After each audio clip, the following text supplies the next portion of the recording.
Salutations! J'attendais l'arrivée d'un nouvel iPad Air avant de faire cette vidéo. Il est sorti, du coup, on y va. Cette année, je vais essayer de faire quelque chose de plus rapide que d'habitude en évoquant quelques points importants. J'espère que ça va pas être trop long. Alors, quel iPad choisir en cette première moitié d'année 2022? La gamme d'iPad vendue aujourd'hui par Apple, en 2022 donc, semble être plutôt claire. Pourtant, si je me fie aux commentaires que j'ai eu l'occasion de voir et aux messages privés que je reçois sur les réseaux sociaux, vous êtes nombreux à hésiter entre différents modèles. Est-ce que ça vaut le coup de prendre plutôt un iPad Air qu'un iPad Pro? Est-ce que l'iPad mini peut me suffire? Et l'iPad classique dans tout ça? Beaucoup de questions que j'ai vu tourner par-ci par-là. Alors, lequel est vraiment fait pour vous dans la gamme vendue par Apple? Avant de se concentrer sur le budget maxi que vous avez, parce que oui, à partir du budget, vous pouvez clairement définir lequel est vraiment fait pour vous, même s'il y en a qui se chevauchent, mais ça vous permet quand même de faire un gros tri rapide. Eh bien, je vais plutôt aborder l'idée de la cannibalisation des usages. Kezako, qu'est-ce que c'est que ce truc? C'est un facteur qui pour moi est fondamental. Il y a deux cas de figure principaux. Déjà, vous avez un gros smartphone de plus de 6,5 pouces. Par exemple, même si en général vous êtes peut-être plus sur un iPhone, vous pouvez très bien avoir donc un iPhone de 6,7 pouces.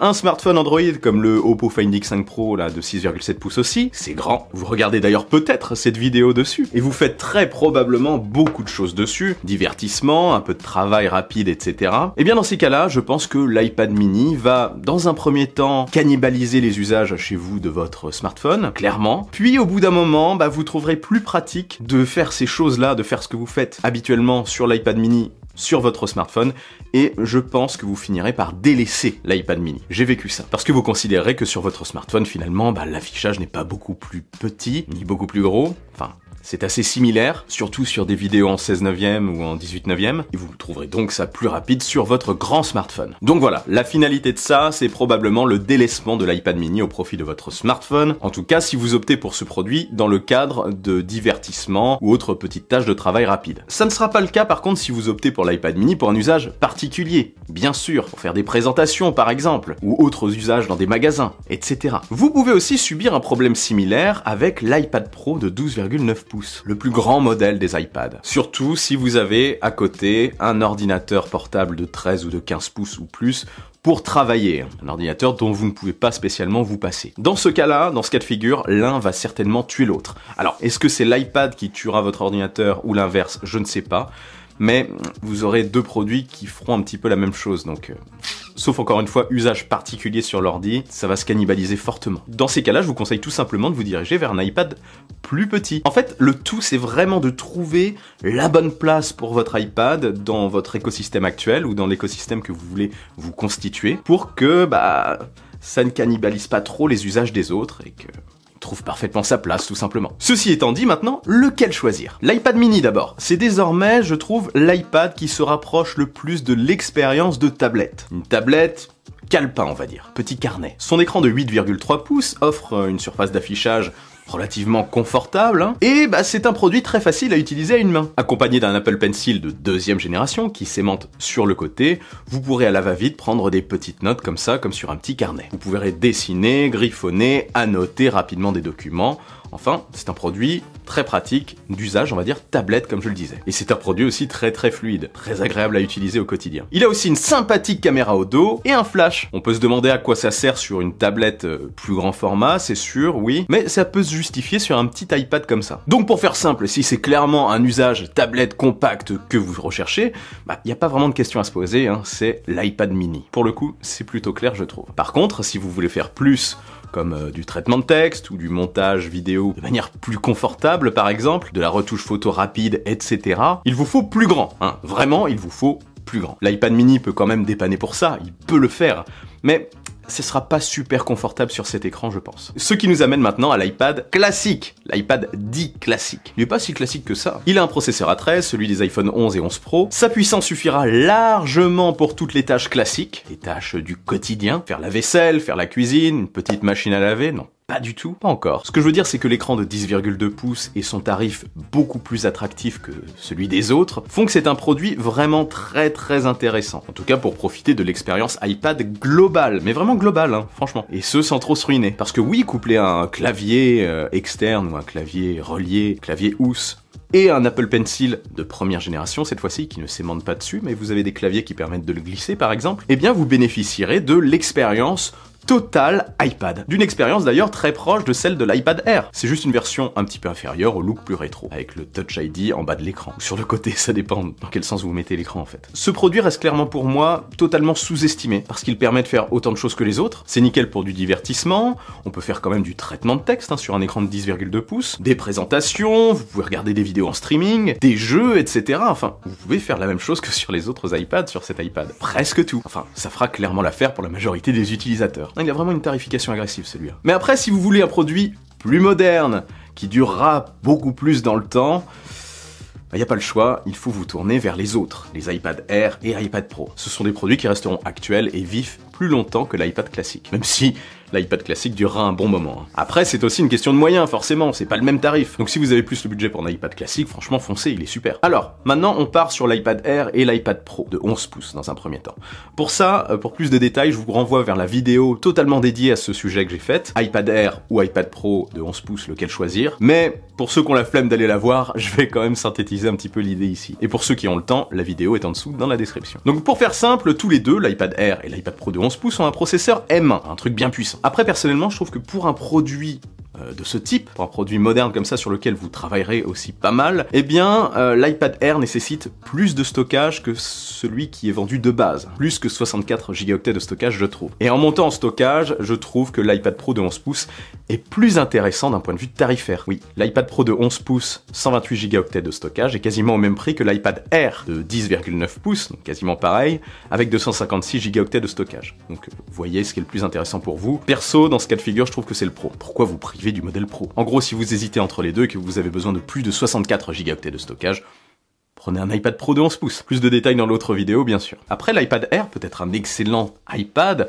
à 64 Go de stockage, couplé notamment à un SSD par exemple, parce que vous pouvez le faire via le port USB-C, que l'iPad classique n'a pas d'ailleurs, mais bon, il y a des adaptateurs, ça rajoute un petit peu à la note, et aussi avec du stockage dans le cloud. Cet iPad Air vous permettra de faire pratiquement tout ce que vous faites sur l'iPad Pro de 11 pouces, avec bien sûr un écran inférieur et un petit peu moins côté photo et vidéo. Il n'y a pas non plus le scanner LiDAR. Si vous bossez notamment dans la réalité augmentée, dans le développement, etc., ça peut être très intéressant d'avoir un scanner LiDAR, c'est sûr. Et si vous aimez les jeux en réalité augmentée, ou vous amusez un petit peu avec ça, c'est sur les pros. Pour finir ce petit développement, il nous reste l'iPad Pro grand format de 12,9 pouces. Alors pour moi, ce produit est clairement un peu à part. Son gabarit le rend clairement moins nomade que les autres. Et en plus, avec un clavier, il sera bien plus imposant, hein, clairement. C'est assez lourd. Autant les iPads classiques, Air et Pro de 11 pouces sont des produits un peu hybrides, polyvalents, très nomades, entre l'ordi et la tablette, hein, on switch très rapidement de l'un à l'autre. J'en sais quelque chose, j'utilise un iPad Pro de 2018 au quotidien et je l'utilise en mode tablette à la main donc, et aussi avec le clavier Apple. On prend vraiment le coup très rapidement, c'est très pratique. Donc autant ça, c'est situé entre la tablette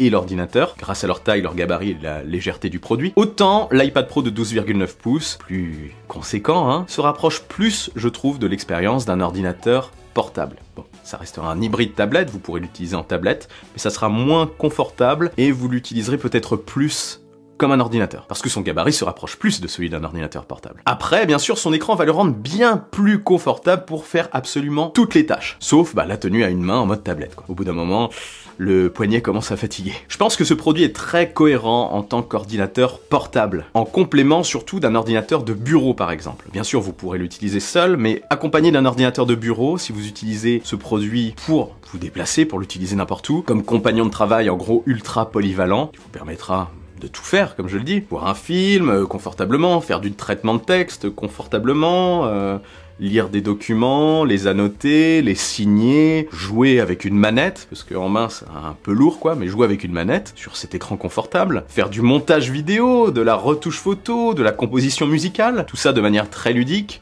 au toucher, ou au pencil, ou avec des commandes au clavier. Du dessin, bien sûr, de manière plus confortable. Ça se rapproche plus d'une feuille A4, ça. Bref, c'est très confortable. Oui, ce n'est pas la tablette la plus confortable du marché, enfin, à tenir à une main, mais elle est confortable côté affichage, hein, et ça reste quand même très nomade. C'est un tout-en-un super complet, plus qu'une tablette hybride pour moi. Voilà. Un petit mot sur le stockage, puis sur les accessoires, et après, je conclurai en synthétisant un petit peu tout ça. Hein, je vais faire clair, net, précis. Je vais essayer. Pas facile avec tous ces produits. Si c'est pour travailler, avoir de gros jeux, des documents lourds et autre chose qui prennent de la place, je vous conseille clairement de prendre plus de 64 Go de stockage. Ça peut le faire avec 64 Go de stockage, mais sans vous en rendre compte, ça finira par se remplir tout seul. Ne serait-ce qu'avec les messages ou les objets, les choses que vous recevrez, ça va se compléter et un jour, vous vous rendrez compte que votre stockage est complet et il faudra faire du tri et c'est pas très cool de faire du tri.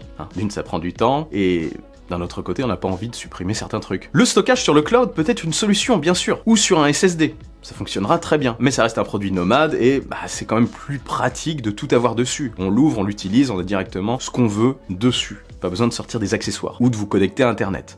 Vous pouvez utiliser ça hors ligne. Vous voyez l'idée, ça vous est certainement déjà arrivé. Donc plus de stockage, c'est plus cher, oui, mais vous achetez du confort et de la polyvalence, encore une fois. Donc ça me fait éliminer l'iPad Air de 64 Go de stockage et donc l'iPad Air tout court parce que je vous conseille un Pro. Voilà. Après, bien sûr, si vous l'avez choisi, rassurez-vous, il sera très bien. C'est un très très bon iPad. Si vous êtes attiré par son design et ses couleurs un peu plus pastel, un peu plus fun, il fera clairement l'affaire. Avec le M1, ça va tourner très très bien. C'est un produit plus fun, on va dire. Les pros sont plus austères. Les accessoires maintenant. Je vous conseille clairement de prendre un Apple Pencil, et ce, quel que soit le modèle, Apple Pencil 1 pour l'iPad classique et Apple Pencil 2 qui s'aimante sur la tranche pour les autres modèles. L'expérience est vraiment complète et meilleure avec, je trouve. Vous pourrez pointer des choses, annoter, signer des documents par exemple, griffonner des trucs, ça vous ouvre aussi pas mal de perspectives. C'est cher, ouais, mais ça vaut le coup. Et encore une fois, sur les modèles récents, c'est pas mal parce qu'il s'aimante sur la tranche, on l'oublie un petit peu, il se recharge tout seul, c'est juste génial. Je vous conseille aussi en plus de prendre un clavier. Alors, quel que soit le clavier, soit le clavier Apple, qui est un petit peu cher, mais qui permet une certaine polyvalence. Moi, je l'utilise au quotidien, je trouve ça très pratique. Il mériterait d'avoir un petit peu plus d'inclinaison, je trouve, mais peut-être qu'ils le feront plus tard. Soit vous avez des solutions tierces, du côté de Logitech par exemple, ou autres, soit des claviers externes aussi. Ça peut le faire avec un clavier externe compact, couplé à une housse pour maintenir votre iPad droit. Oui, pourquoi pas, si vous trouvez ça plus confortable. Mais bon, du moins pour les iPad Air et iPad Pro, je trouve que sans clavier et sans pencil, on perd vraiment beaucoup de l'expérience du produit. On perd une grosse partie des possibilités et du confort d'utilisation. Et notez aussi qu'un clavier avec un trackpad, eh bien c'est mieux, parce que vous pourrez l'utiliser comme un petit ordinateur. Bien sûr, vous pouvez le coupler sinon avec une souris, mais ça commence à faire beaucoup d'accessoires à apporter, et je trouve qu'un tout en un, c'est mieux. Avec le trackpad, j'apprécie beaucoup parce qu'on peut à la fois toucher l'écran, annoter avec le pencil, bouger le curseur avec le trackpad si on fait du traitement de texte par exemple. Ça fait vraiment quelque chose de très très complet. Une chiffonnette géante aussi, je l'ai plus là. Une chiffonnette géante, c'est très très utile, ça fait clairement le job. Et pour un produit qu'on touche toute la journée, franchement, c'est indispensable. Pour tous ces accessoires, vous retrouverez ça dans la description. Je fais une petite liste des produits que j'utilise moi et que je vous conseille personnellement aussi. J'espère que ça vous aidera, vous me direz ça en commentaire. Voilà, pour conclure, en gros, c'est une gamme que je trouve assez lisible, même très lisible. Si vous cherchez de l'ultra nomade et une expérience mini tablette compacte, petit carnet, et surtout si vous n'avez pas de smartphone géant comme vous l'avez compris, l'iPad mini sera l'iPad qu'il vous faut. Clairement, il est top. Maintenant, si vous cherchez une expérience hybride entre l'ordinateur et la tablette, qui vous permet de passer de l'un à l'autre très rapidement, une expérience complète iPad, là ça dépendra clairement de votre budget, vous aurez le choix entre l'iPad classique, l'iPad Air et l'iPad Pro de 11 pouces. En tout cas, comme vous l'avez compris, l'iPad Air seulement si vous voulez un stockage de 64 Go. Les trois font à peu près la même chose, c'est juste que si vous montez en gamme, plus vous montez en gamme, plus le produit est cher c'est sûr, mais mieux il l'est. Il aura un meilleur écran, plus fluide, meilleure qualité, de meilleurs capteurs. Quand on monte sur le Pro, on a Face ID. Et pour moi, les iPad Air et Pro restent plus pratiques à utiliser au quotidien que l'iPad classique, notamment grâce à leurs accessoires totalement magnétiques, le clavier magnétique, la housse clavier magnétique et le pencil qui se recharge sur la tranche. C'est très pratique. Ça permet vraiment de passer d'un mode à l'autre, d'un mode ordi, traitement de texte, on chope le truc, on signe, on annote, on le fait directement sur l'écran, on peut l'utiliser en se déplaçant. C'est très très polyvalent, pratique et nomade. Perso, je fais ça tout le temps. C'est un peu mon outil central. Et pour finir, si vous avez le budget, bien sûr, parce que ça coûte quand même assez cher, et si vous voulez vous tourner vers une expérience globale, totalement hybride, plus tournée quand même vers l'ordinateur portable, à cause du gabarit, un outil pro très polyvalent et quali, eh bien je vous conseille de vous tourner vers l'iPad Pro de 12,9 pouces, forcément. Franchement, si j'avais un ordi de bureau à la place du MacBook Pro que j'ai actuellement de 16 pouces, je prendrais un iPad Pro de 12,9 pouces. Ce serait un complément parfait pour moi. Ça viendra peut-être après, pour le budget aussi. Là, j'ai un iPad Pro de 11 pouces en complément du MacBook Pro de 16 pouces. Les deux ne se cannibalisent pas, ça fait très très bien le job, je trouve, c'est nickel. Ça colle parfaitement. Pour le stockage, je reviens dessus quand même parce que j'ai oublié d'aborder un petit point, un tout petit point. Si vous faites par exemple du montage 4K, je vous conseille de vous diriger vers un modèle avec plus de 512 Go de stockage. Même 512, ça peut être assez serré hein, si vous gardez les projets. Visez plus, mais il faut au moins ça, minimum, pour plus de confort. Sinon ça va être la galère. Ça dépend des projets bien sûr, mais faudra plus. Après c'est cher clairement, oui. Ah oui, dernière question, je crois que c'est la dernière. Wi-Fi ou cellulaire? Ça c'est une question qui est souvent revenue. Alors là clairement c'est une question de confort. De confort uniquement. J'aurais sincèrement tendance à vous conseiller le Wi-Fi classique, parce que vous pouvez faire du partage de connexion avec votre smartphone, qui est déjà en 4G ou en 5G, ça sans souci dès que vous êtes à l'extérieur, et à l'intérieur, bah, vous avez souvent des connexions Wi-Fi. Alors, pourquoi multiplier les forfaits hein? Sauf si bien sûr, encore une fois, vous avez un usage totalement particulier de votre iPad, qui vous demande bah, d'avoir ce forfait supplémentaire pour pouvoir l'utiliser dans n'importe quelle situation, n'importe où. Voilà, j'espère vous avoir éclairé, dites-moi en commentaire quel iPad vous utilisez, ou quel iPad vous avez choisi après cette vidéo. Et si vous avez des questions, n'hésitez pas, si ce n'est pas moi, peut-être que quelqu'un d'autre vous répondra. Et avant de partir, n'oubliez pas le bon pouce en l'air qui claque, l'abonnement qui fait plaisir. Je suis aussi sur Twitter et sur Instagram et un petit peu partout en fait. Vive la technologie, vive le futur et surtout, n'arrêtez jamais de rêver.